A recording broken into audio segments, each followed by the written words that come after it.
wafdigii uu hogaaminayay madaxweynaha dowladda Soomaaliya ee ka qayb galay shirki ka dhacay magaalada Kampala ee wadanka Uganda ayaa maanta dib ugu laabtay caasimadda wadanka Soomaaliya ee Muqdisho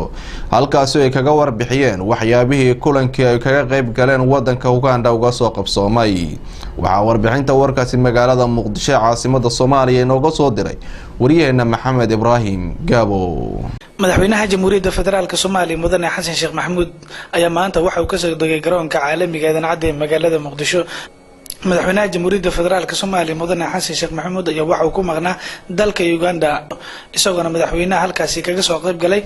kulan looga hadlayo ammaanka dalka Soomaaliya federaalka Soomaaliya mudane Xasan Sheekh Maxamuud ayaa kulankiisa waxa ku helinayay wasiirka madaxtooyada ee xukuumadda Soomaaliya Cabdiqaadir Cali Faarax iyo waliba wasiirka gaashaandhigga madaxweynaha jamhuuriyadda federaalka Soomaaliya mudane Xasan Sheekh Maxamuud ayaa waxa garoonka caalamiga ah ee Aadan Cadde si diiran ugu soo dhaweeyay mas'uuliyiin ka socotay dowladda federaalka Soomaaliya sida ra'iisul wasaaraha xukuumadda federaalka Soomaaliya mudane Cabdi Faarax Shidon Saacid iyo waliba gudoomiyaha baarlamaanka Soomaaliya Professor Maxamed Sheekh Cismaan Jawaari madaxweynaha markii uu soo degay garoonka caalamiga Aadan Cadde ayaa waxa uu warbaahinta shir jiraad ugu qabtay gudaha garoonka caalamiga Aadan Cadde isagoo ka warbixiyay guud ahaan shirka uu ka soo qaatay dalka Uganda gaar ahaan magaalada Kampala kaasi oo looga hadlayay guud ahaan ammaanka dalka Soomaaliya madaxweynaha jamhuuriyadda federaalka Soomaaliya mudane Xasan Sheekh Maxamuud ayaa sidoo kale waxa uu xusay in shirkaasi uu ka soo qayb galay ee ugu muhiimsanayeen saddex qodob oo aad muhiim u ah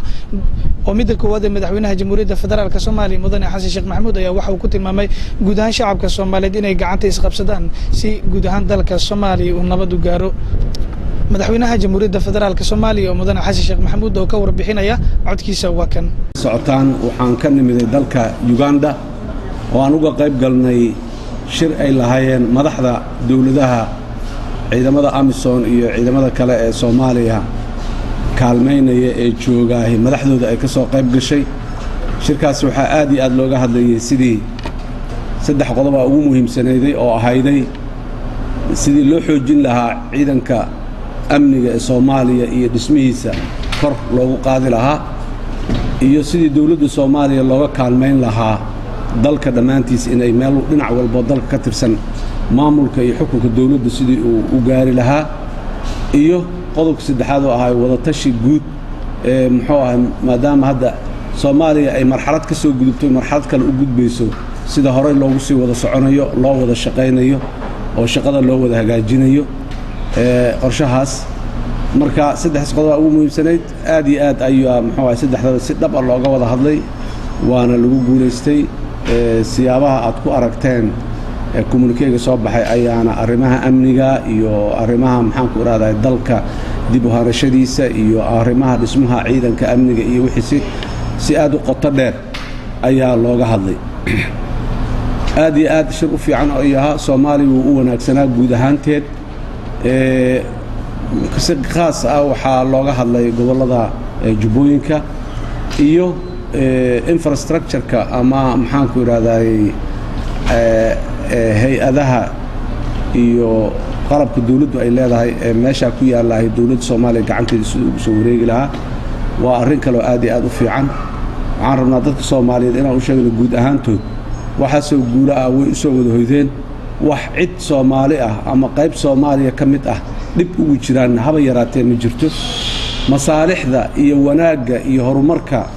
ka yimaadana dadka Soomaaliyeed meel kastoo ay joogaan ayay wada gaarayaan si gaar ah waxaan rabaa inaan u xuso marka dadka Soomaaliyeed ee degan gobolada Jubbooyinka heshiiskaas iyo shirka wixii ka soo baxay waa maslaxadda guud ee Soomaaliya maslaxad khaas ana waxay ugu sii jirtaa waliba dadka Jubbooyinka degan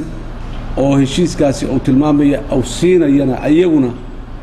dawladda Soomaaliya sidii awood buuxda u siin lahayd dadkaasi in ay ka faa'iideystaan infrastructure-ka meeshaas ku yaalahay si dhab ay uga faa'iideystaan oo dadka dhan ay wada gaaraan taladooda iyo ra'yigooda Maxamed Ibrahim Gaabo TV-ga caalamiga Royal Muqdisho.